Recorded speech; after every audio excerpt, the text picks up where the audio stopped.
Toplum TV iş üzrə keçirilən məhkəmə prosesində ittiham aktının oxunması yekunlaşıb.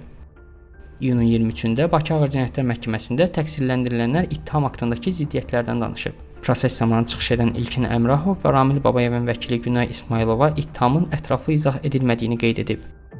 Stat: İttiham aktında yazılır ki, İlkin Əmrahov Akif Qurbanovla 2014-cü ildə tanış olub. Sonra 5 illik müddətdə heç nə qeyd olunmur. Bir də iddia olunur ki, onlar 2019-cu ildə əlaqəyə keçiblər. İlkin Əmrahov 2014-cü ildə 5-ci sinifdə, 2019-cu ildə isə 11-ci sinifdə oxuyub. Orta məktəbdə oxuyan uşağın Akif Qurbanovla hansı əlaqəsindən söhbət gedir? Statın sonu. Əmrahov özü isə Akif Qurbanovu yalnız 2023-cü ildən tanıdığını deyib.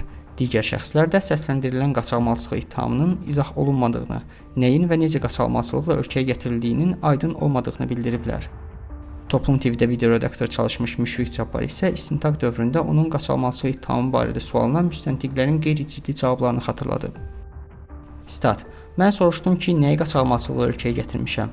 Mənə dedilər, məktəbdə idman dərsindən qaçmısan, Sumqayıtdan işə gələndə yolda adam götürmüsən, deməli qaçaqmalçısan. Statın sonu. Toplum TV-nin həmtəsisçisi Ələsgər Məmmədli isə ittiham aktındakı boşluqlardan danışıb.